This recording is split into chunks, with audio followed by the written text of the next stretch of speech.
Bonjour et bienvenue dans ce nouveau tuto où je vous propose de faire un peu de CSS. On se retrouve tout juste après l'intro.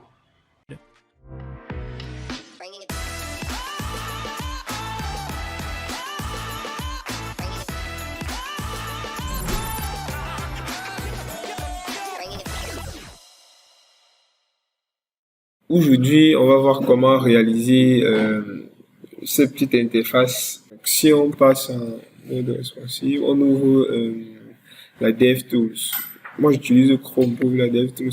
On appuie sur la touche F12. Comme ça. F12. Et voilà. Et ensuite, je clique sur la petite icône. Et ouais. Je viens de passer en mode responsive. Si je réduis mon interface, ok, je me rends compte qu'à une certaine taille, le menu disparaît. Et on a un bouton qui apparaît. Et lorsqu'on clique dessus, on a ce petit effet-ci là. Le menu est passé à gauche. Il y a ce petit effet de glace sur le menu. Ok. Si on réduit, les boutons changent de position et le texte s'adapte automatiquement. D'accord. Ok. Je vais fermer ça. Ok. Le principe est d'avoir, par exemple, sur un site, ce menu-là, avec cette EO section, qui va s'adapter à différentes tailles d'écran. Donc, c'est parti. Ok. J'ai déjà créé une structure de projet assez basique. Donc, on a un fichier style où je vais mettre tous mes différents styles. Et là, je vais utiliser un préprocesseur. J'utilise un préprocesseur pour m'éviter de gérer les exceptions sur les propriétés CSS parce que il y a certaines propriétés CSS qui ne donnent pas sur certains sur le navigateur. En utilisant un préprocesseur, ils vont automatiquement me créer les tags pour ce genre de choses-là. Ensuite, j'ai une image. Cette image, c'est tout simplement le background-ci, ce background-ci que l'on a. Et pour finir, j'ai un fichier HTML dans lequel on va commencer à écrire le code. Ok. L'objectif dans ce genre de cas est de parvenir à diviser notre interface en petits composants. Par exemple, pour notre cas ici, on a notre header, c'est-à-dire toute cette grosse partie-ci, voilà notre premier composant. Et ensuite, on a cette partie-ci, qui est un deuxième composant.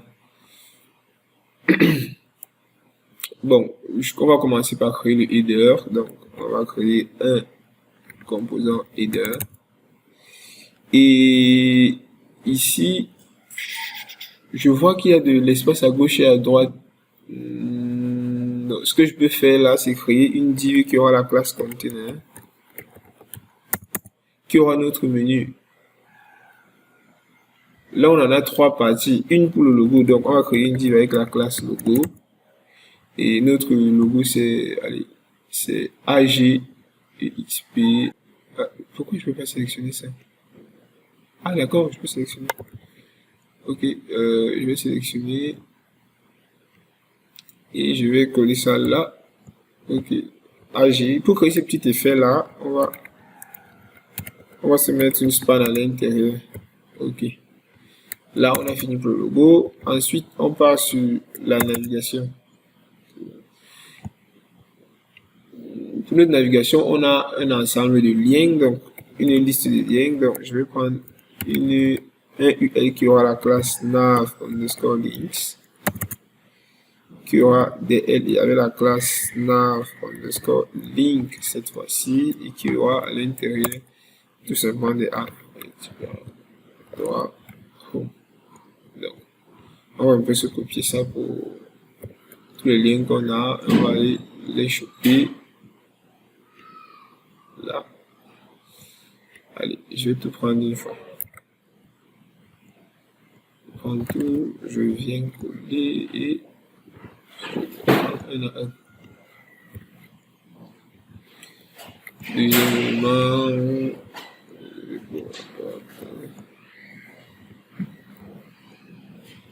je prends le team.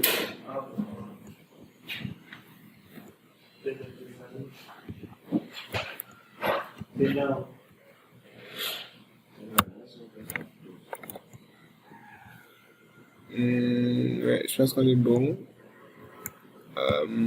Voilà. Vous avez remarqué, lorsqu'on passe sur mobile, on a ce petit bouton ici. Ce bouton ici. Donc, on va directement le créer à l'intérieur du menu. Donc, tout en haut là. Allez, on va créer une div avec la classe icon menu qui aura 3 spans à l'intérieur. Et chaque span va représenter les barres qu'on aura. Donc, ce menu, on va le faire disparaître et apparaître selon le cas où nous sommes sur mobile ou sur desktop. Et pour finir dans la dernière partie, notre bouton qui aura la classe btn menu. J'utilise ce système de classe-ci parce que notre bouton, si vous avez remarqué, il se répète plusieurs fois. C'est le même bouton, juste la couleur de fond qui change. Donc, je me dis qu'avec des classes btn, ce sera plus facile d'avoir un style centralisé pour tous nos boutons. Donc, c'est get it now, je crois. Get it now. Allez, ça va venir. Voilà. Get it now. Ouais, je pense qu'on est bon pour notre header. Donc, on ferme tout. Et on attaque la deuxième partie. La deuxième partie qui est le HTML du body de la page.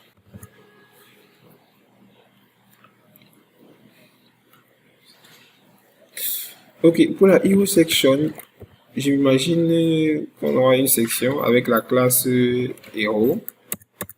Déjà, comme le contenu est centré, là, le contenu il est centré, je me dis qu'après on peut avoir une div à l'intérieur qui aura la classe hero underscore text qui aura, allez, maintenant tout le contenu de la page soit un small. Je vais aller choper les textes sur la page directement.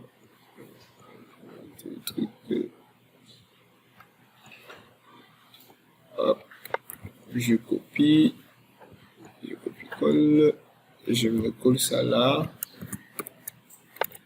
Je vais utiliser un titre ici. Je pense que c'est assez représentatif de prendre un titre ici.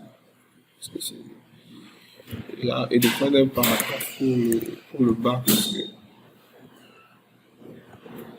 ouais, je prends un paragraphe pour le bas.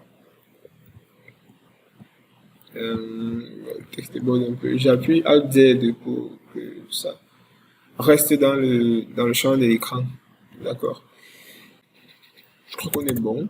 Ensuite, pour les boutons, je vais créer une div qui aura la classe hero underscore btn. Là, on a deux boutons qui sont alignés. Comme ils sont dans la section hero, je me mets hero btn aussi. Donc, avec deux liens qui auront la classe btn. Donc, on en a deux. On met déjà là. C'est là qu'on a plus. Et ce deuxième aura la classe btn underscore dark pour marquer sa couleur, la couleur de fond qui est différente de l'autre. Et les textes c'est get started et no more. Get started et allez. No more.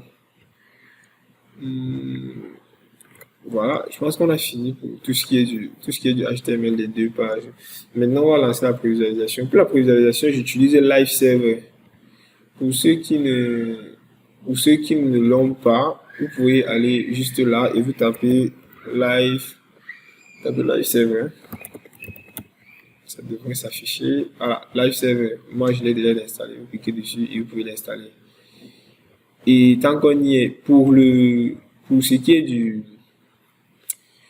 est du préprocesseur, j'utilise Live, je crois que c'est Live SAS, un truc comme ça. Je sais plus trop, je l'ai installé depuis. Ouais, c'est Live SAS. C'est Live SAS que j'utilise. Live SAS Compiler. Ok. On revient là et on va aller lancer la prévisualisation. Ok. Il me disait que le port 5000 est utilisé, qui vont lancer sur le port 5000. Ok, voilà le code, voilà notre page qui est là. On va attaquer le CSS. Ok, Pour le CSS, je vais commencer par choper quelques variables que j'ai écrites à l'avance. Ouais. Où j'ai juste la couleur de fond, la couleur qui est au-dessus de l'image, j'ai la couleur un peu le bleu nuit un peu clair là, j'ai une couleur blanche et j'ai la transition. Ensuite, la police qu'on va utiliser. Pour la police, je vais sur Google Font. Wow. Vous allez sur Google. Donc, si on est sur Google, Google. Pourquoi je cherche sur Google, On tape Google Font et on met Poppins. C'est la police qu'on va aller chercher. On clique dessus. Et ils vont nous ramener directement sur Poppins avec quelques tailles sélectionnées. On sélectionne les tailles dont on a besoin juste ici à gauche. On clique sur import ici et on va copier cet import aussi. Pour ma part, je vais utiliser, allez, mon éditeur me fait ça. Pourquoi il fait? Ah d'accord, je vais aller choper ça tout juste ici. Je le colle là. Ok. C'est le même lien. Vous aurez le même lien lorsque vous aurez copié. Ensuite, on va faire un peu de resetting. Donc, par défaut, le navigateur affecte un style aux différents éléments de la page. Donc, ce style, on ne le veut forcément pas. Pour ma part, ce que je vais faire, je vais enlever déjà la décoration, text decoration none. Parce que si vous avez remarqué, les liens que l'on avait sur notre page, par défaut, avaient déjà un style genre bleu avec un soulignement. Nous, on ne veut pas ça. Donc, on va enlever. Ensuite, on va enlever les marges internes et externes. Donc, marge externe à 0 et marge interne à 0. Et pour finir, on va mettre la propriété box sizing à border box. Ok. La propriété box sizing, supposons par exemple qu'on a une div qui a 240 pixels de largeur. Lorsqu'on ajoute un padding de 10 pixels, la propriété box sizing va permettre que l'élément n'augmente pas en largeur. Sa largeur va rester sur 240 pixels et le padding, lui, va venir repousser le contenu vers l'intérieur.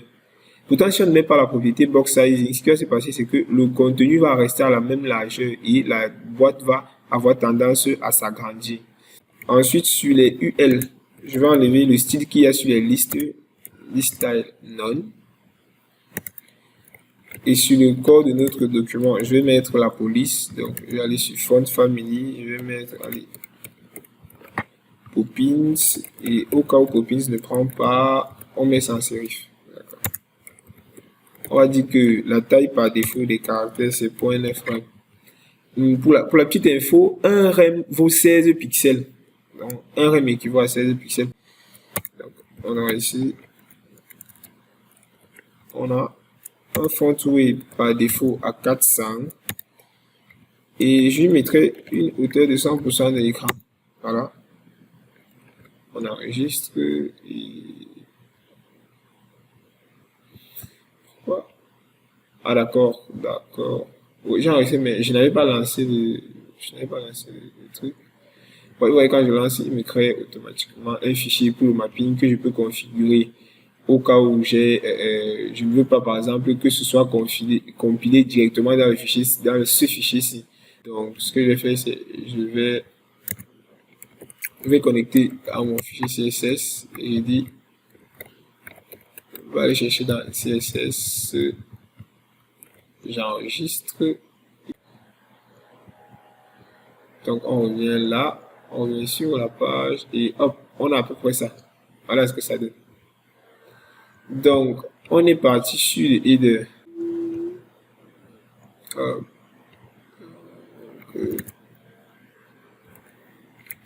Je prends header. Déjà, mon header, il est en display flex pour aligner les éléments. Justify content center et align item center. J'imagine aussi que je veux que lui soit en position fixe. Oui, une largeur de 100% avec un padding d'environ 2 rem en haut et en bas et 0 sur les côtés. Un Z index de 999. Pour les unités que j'utilise, ce sont les unités que j'ai auparavant passé au test. Donc, j'ai testé plusieurs unités et ce sont les unités que j'ai calées. Donc, si on enregistre, il faut noter que lorsqu'on enregistre, vous remarquez que ici, email watching, c'est pour dire qu'il écoute ce fichier. C'est à chaque fois qu'il y a une modification et que j'enregistre, il recompile ce fichier-ci pour fournir le code à mettre ici. Vous vous rendez compte qu'il m'a ajouté le nouveau code qu'on a mis. Hop, on revient là. Je crois que... Donc, on va venir regarder. On est là. On a des trucs alignés. Non, pas encore. Tout simplement parce que je crois que dans le... Voilà. Ok. Nos éléments sont dans un container. Donc, on va venir plus haut. On va mettre notre container. Il sera en display flex. Il sera en justify content. Space between et align items center. Et il aura une largeur d'environ 80%. Voilà, comme ça. Et tant qu'on y est, pour pouvoir voir ce sur quoi on travaille, je vais mettre un background color ici à aller. Et ça. J'ai mis n'importe quoi.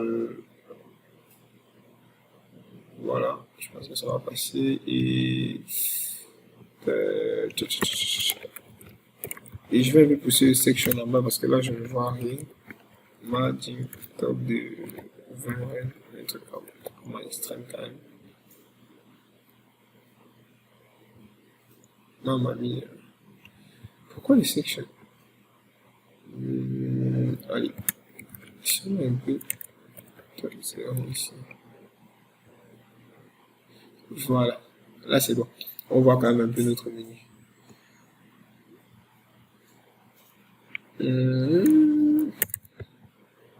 Ok. Maintenant, ce qu'il faut faire, c'est attaquer le logo. Donc, je prends un logo. À l'intérieur du logo, je veux que, comme le texte est un peu plus gros, donc on va lui donner un font weight de 900. On va lui donner un font size à 2.3 en rem. On va lui donner texte transform à uppercase parce que notre texte est en majuscule. Et on va lui donner une couleur blanche.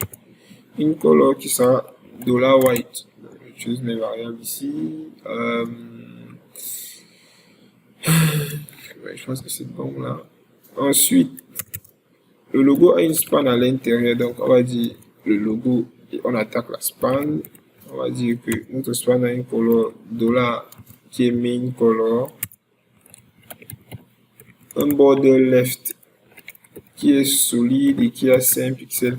Je n'ai pas la couleur parce que par défaut, il va prendre la couleur du contenu. Donc, comme la couleur, on a déjà défini, automatiquement, il va la prendre là. Donc, on va mettre un padding left de 0.3 rem. Et pour créer l'effet de symétrie, on va mettre aussi un margin left qui aura la même valeur. Donc, on aura cet effet de symétrie là. Et petit effet arrondi, on va mettre un border reduce de 5%. D'accord, on peut aller regarder et hop, on voit qu'on a notre logo qui est déjà en place. Ensuite, il faut attaquer les éléments de la nav. On va faire nav underscore links. À l'intérieur de nav underscore links, on va prendre nav underscore link. On va dire au nav underscore link de passer en display inline block. Par défaut, ce sont des éléments de type block. Donc, ils vont s'aligner, ils vont s'empiler les uns sur les autres. Donc, en mettant un display inline block, on force les éléments à s'aligner les uns après les autres. Donc, on va lui mettre un petit padding pour qu'il se démarque un peu. Donc, on va mettre 0.7 pour créer de l'espacement entre les éléments. Et à l'intérieur de ça, on a un A qui aura la couleur blanche. Donc, on va utiliser $white qui aura une transition qui sera $transition et on va faire $2.over. On dit que lorsqu'on survole le A, il doit prendre une couleur qui est $min_color.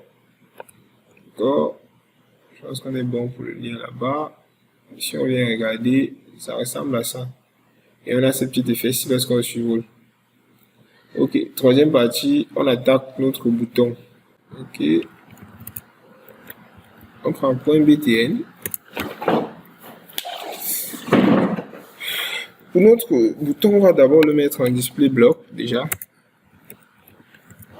Parce que c'est un A. Si on ne le met pas en display block, il y a certaines propriétés en les appliquant qui ne vont pas prendre. Donc ensuite on met un padding de 13 pixels et de 35 pixels. On met une bordure arrondie d'environ 5 pixels parce que la bordure elle est pas mal légère. Ensuite, on va lui mettre un background color qui est $main_color. On se dit qu'un bouton par défaut aura la couleur de fond blanche. Je pense que c'est mieux comme ça. On aura une couleur par défaut qui est blanche. Elle aura une couleur qui est $main_color.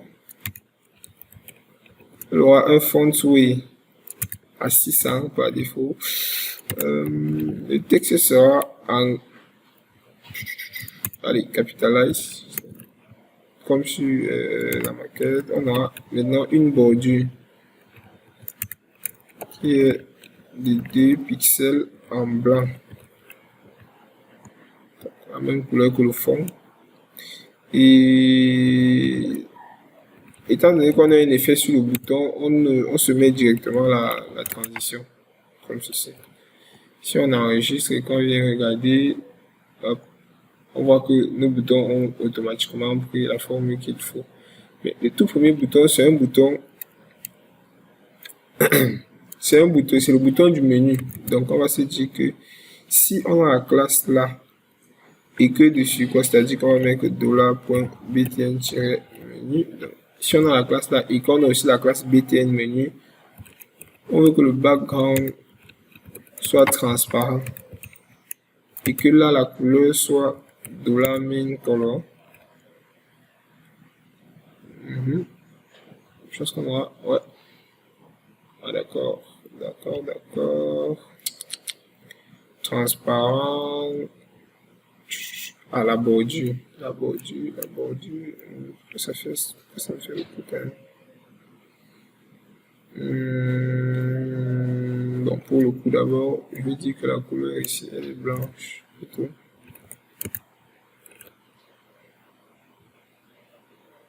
Voilà. Je pense que la couleur qu'on a mis sur le fond, elle est trop light. Ça. Donc, je prends une couleur qui est un peu sombre. Je me dis que ça est un peu sombre. Donc, voilà, d'accord. C'est un peu sombre, ça passe. Ouais, on a fini notre menu. Maintenant, on attaque la deuxième partie. Maintenant, après avoir fini la version desktop de notre menu, on peut attaquer la deuxième partie qui est en fait l'affichage du menu lorsqu'on est sur desktop. Donc, on va commencer par styliser notre icon menu. Donc, on est parti. C'est la classe icon menu que j'ai mis là, oui, icon-menu. On va le mettre un display flex, un flex direction, column, unjustified content, space between, line items, center. On lui met une hauteur de 25 pixels, on lui met une largeur de 30 pixels. Et un curseur en pointeur. Ensuite, pour les spans qui sont à l'intérieur, on les met une largeur de 100%. On les met une hauteur de 4 px. Déjà. On met une background color blanche, un border radius de 10 pixels. Et comme ils auront cet effet de transition qui forme la croix, on le met directement la transition là. On voit ce que ça donne. Voilà, on a notre bouton. Maintenant, on va se dire que notre bouton, on va créer l'animation de fermeture. Pour créer l'animation de fermeture, on va venir tout en bas de la page, on va s'ajouter un peu de script, avec un peu de gestes. On va créer une constante qui sera icon menu, qui aura la classe document. On va récupérer l'élément dans le DOM. Donc, on va prendre l'élément qui a la classe icon menu. Je sais pas pourquoi je galère avec mon clavier, c'est pas ça. Alors, icon menu, point. On va ajouter un événement. On va ajouter l'événement clic. Et on va s'imaginer que lorsqu'on clique sur icon menu, on se dit que lorsqu'on clique sur icon menu, on lui ajoute une classe. Non, on lui ajoute une classe qui s'appelle show. Je vais mettre show. Donc, si vous regardez, si j'ouvre l'inspecteur ici, je dois inspecter.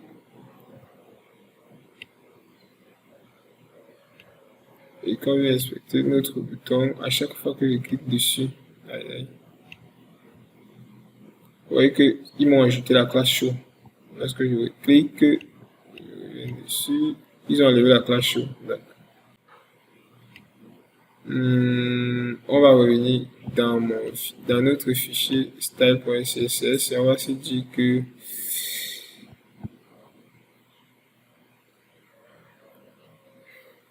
si déjà notre élément le parent a la classe show, on va chercher dans ses enfants l'espace, allez, show, on va chercher dans ses enfants la span, on va prendre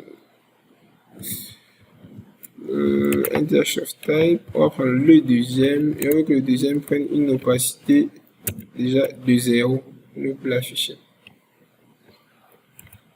Ensuite, ce qu'on va dire c'est que s'il a la classe show, on veut que le premier élément first of type et le dernier élément, on veut que le deuxième élément fasse une transformation. Okay. Il va faire une rotation de 45 degrés. Et ici, il y aura un transform, toujours une rotation, mais cette fois-ci dans le sens inverse, donc 45 degrés. Et oui, je pense qu'on est bon. Si on clique, ouais, l'effet est là, mais on n'a pas la croix qu'on veut. Je vois ce qui se passe. Les deux éléments bougent par rapport à leur point, par rapport à ce point-ci là.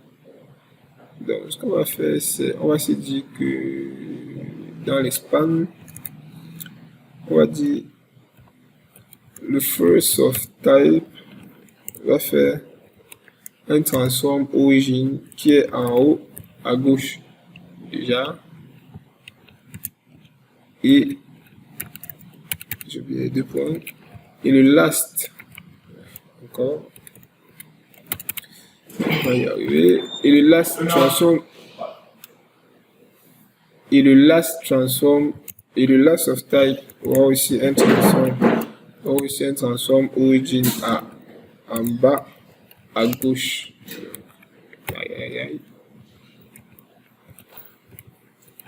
En bas à gauche. On peut voir à quoi ça ressemble là. Hop, voilà. On voit que l'effet est meilleur. Donc ensuite, on n'a pas besoin de ce bouton là sur desktop. Donc on va mettre ceci en on déjà. Pour garder notre menu communauté. D'accord. On est bon. Je ferme ça. Et on est parti sur la deuxième section. Sur notre section héros.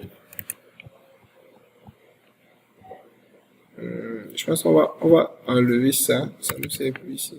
On va enlever ça. Ici, on va mettre une largeur de 100%. Oui. Une hauteur de 100 VH. Il sera en position relative étant donné qu'on veut positionner. On va vouloir positionner le contenu texte de manière centrée. On va mettre un background. Ce background URL, on va dire point slash et on va prendre l'image ici.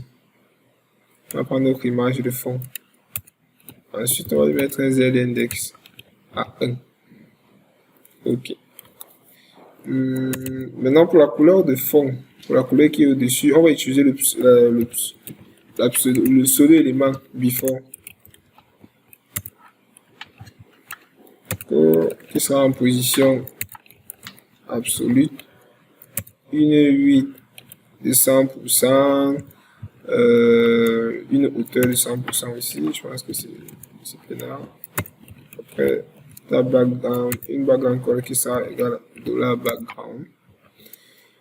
Et pour qu'il soit juste au-dessus de l'image et pas au-dessus du contenu, on va maintenant lui ajouter un z-index ici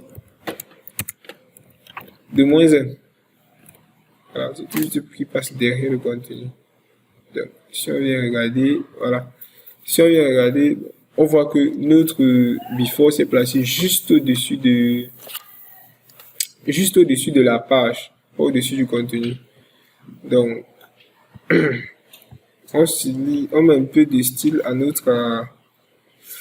notre texte, au hero texte. Donc, on est parti. Un hero texte. On va commencer par centrer le texte.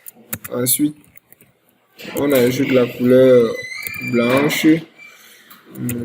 On met en position absolue déjà. On va mettre un top de 57%. On va mettre un left de 50%. Ensuite, on va faire un transform et on va faire une translation de -50, -50. Aïe, j'avais la touche d'appuyer. Et on va mettre une largeur fixe, une largeur de 500 pixels. Voilà. Le jaune est là. Oh, qu'est-ce qui se passe?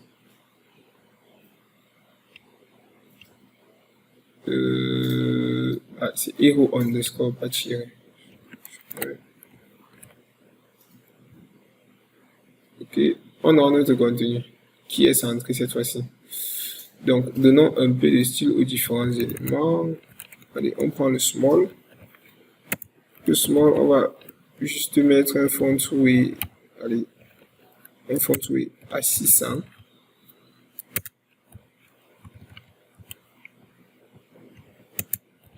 Pour le H1, on va mettre un font size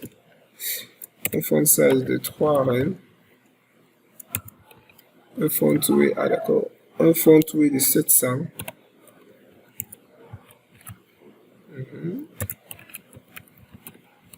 Un margin top d'un rem et un margin bottom de 2 rem.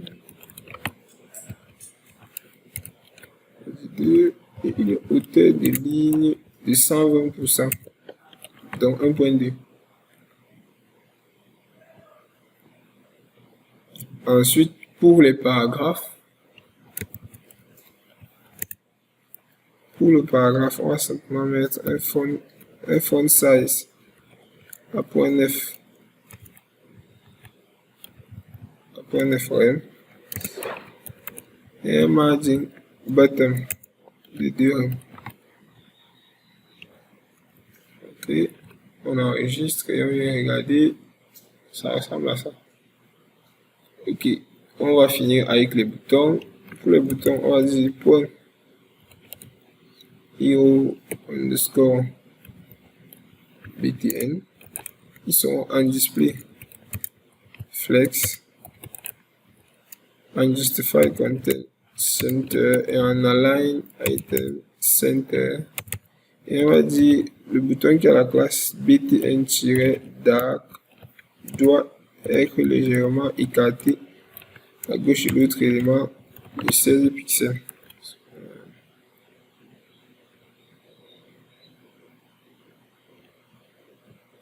Ceci btn, je crois que j'ai mis un underscore quelque part. Ouais, d'accord, on est bon. Maintenant, ce qu'il faudrait essayer de gérer ici, c'est l'aspect des boutons. Ouais, il faudrait finir l'aspect des boutons parce que les boutons n'ont aucun effet dessus. Si on va là, je vais remonter. Voilà, on revient les boutons, d'accord. Et on va dire que si on survole l'autre bouton, on voudrait qu'il prenne la couleur, c'est-à-dire background color, qui soit $main color. On voudrait qu'il prenne la couleur blanche.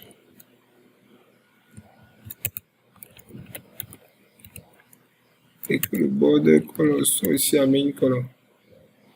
D'accord. Et je pense que c'est le même c'est le même aspect que l'on a lorsqu'on a un bouton qui a la classe btn dark.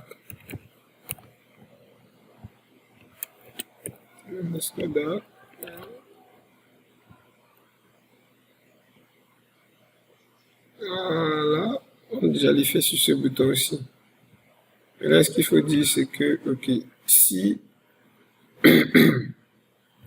on survole un bouton, si on survole, allez, on va y arriver, $.btn underscore dark 2.2. Si on survole ce bouton là, et si on survole ici le bouton du menu, ce qu'on voudrait, c'est que le background devient blanc, la couleur passe à main et le border color lui aussi soit blanc. Je crois que, allez, ici, voilà, on va regarder, ça charge et hop.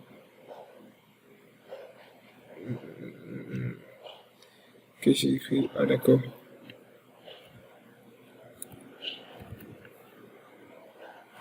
J'avais oublié 2 points évolution. Voilà. Et on a ce petit effet ici. Ok, maintenant ce qu'il faut regarder, c'est comment est-ce que le menu va s'afficher lorsqu'on arrive sur que ce soit sur mobile. Donc on attaque la troisième partie, le responsive. Ok, nous sommes là. 12, on passe en mode responsive. Et on se resize des choses. On voit déjà que là, on est là, ça passe. Lorsqu'on passe sur tablette, on a des problèmes sur tablette. Donc on va dire que déjà à 900. Donc on va mettre des breakpoints. Là on va le faire quand même. On va dire que média, on va dire que max width. Lorsque le max width est à 900. Lorsque le max width est à 900 pixels, on veut que le container lui prend une largeur de, allez, 90%, ouais. Histoire qu'il devienne un peu plus large, juste un peu plus large quand même. Je dis aussi que, quand même, je suis parti quand même un peu trop loin là. Donc, on va se dire peut-être 960.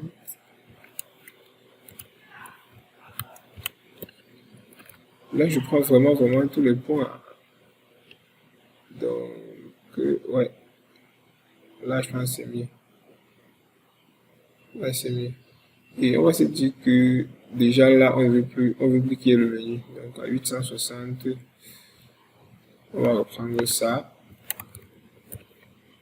On met là, on va dire à 862 ce qu'on veut.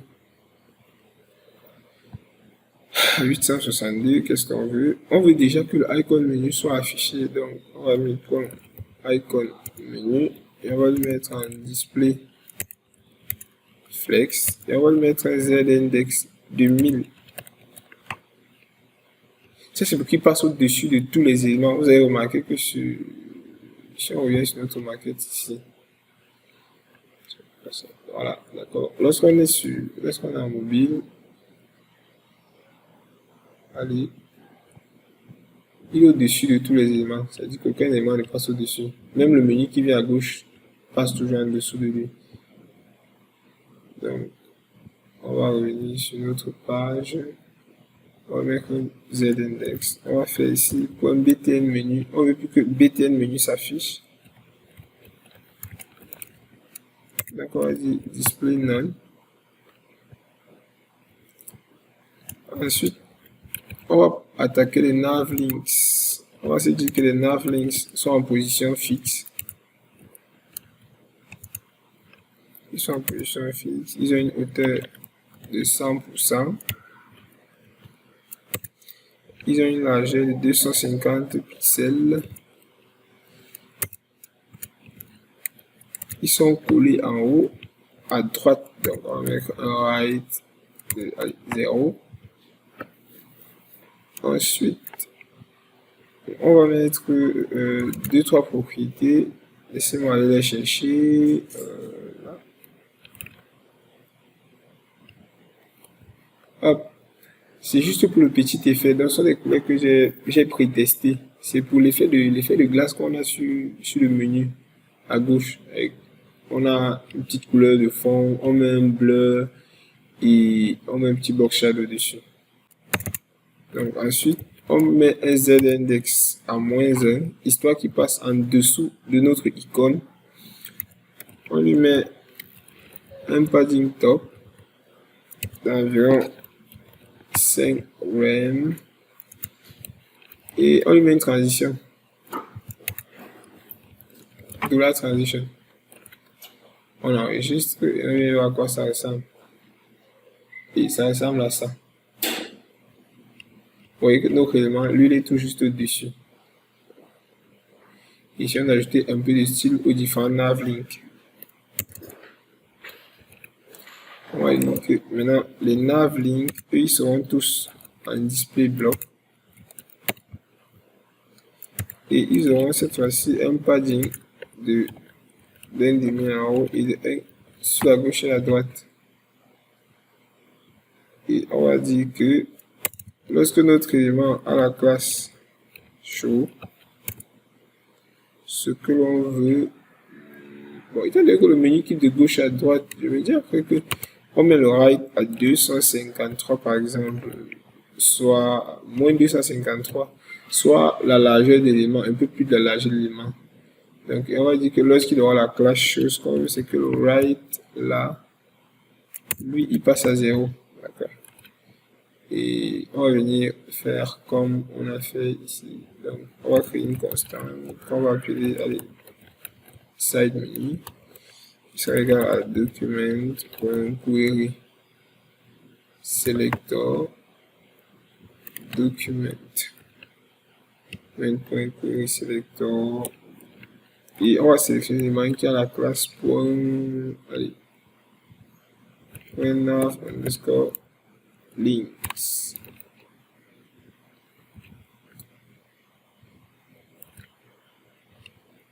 Et on va rajouter ça là. D'accord, on peut enregistrer. Et on vient un peu regarder. Hop, il n'est pas là. Lorsqu'on clique, il apparaît avec notre petit effet. Voilà. Ok, jusque là, on passe. Notre menu est bon. Maintenant, il va falloir gérer les tailles de texte. Vous vous rendez compte que lorsqu'on réduit, ça, le contenu déborde. Donc, Ce qu'on peut faire, c'est... Lorsqu'on est là, on est à 506. Donc, environ 510 là. Donc, on va fermer ça. Allez. On va prendre 510. Lorsqu'on est à 510, ce que l'on veut, c'est que héros texte et qu'on accède à H1, que le font size passe à 2. Et là, maintenant, on voudrait que le héros texte ait une largeur de 90% de la taille. Si on enregistre, on passe un truc comme ça. Ouais, time. C'est ça bien.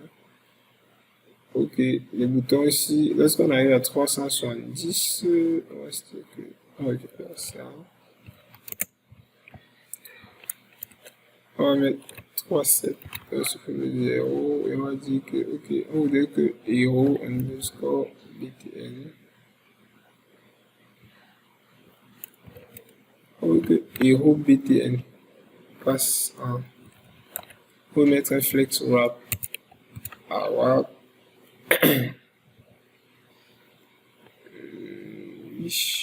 Ça, hero btn, on va mettre un flex wrap à wrap. On va prendre les boutons qu'il contient et mettre une largeur de 90%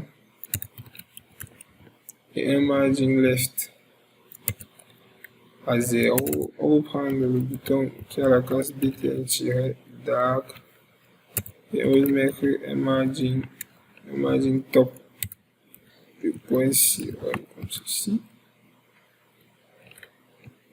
Et on enregistre. Et ça. Qu'est-ce qui se passe là? Allez. Je vais mettre un peu. Je vais sur un btn là. Et je vais dans le même margin.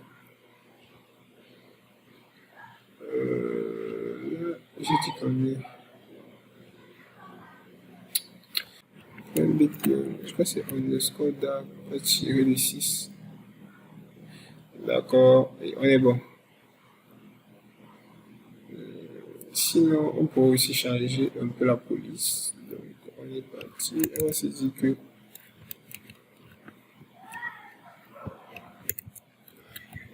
notre héros texte, le paragraphe, a un font size un peu plus petit. Et que le H1 passe sur un font size à 1.5. J'ai acheté un font size. 1.5. On enregistre et on vient check. Voilà, ça ressemble à quelque chose comme ça. Ouais, c'est mieux. Ok. On va supprimer la couleur de fond qui est, je crois qu'on est là. Sur le menu et voilà, et on a terminé. On a comme ça reproduit notre interface avec notre petit menu et les petits effets. Bon, on est bon pour cette semaine. On se retrouve la semaine prochaine pour un nouveau tutoriel.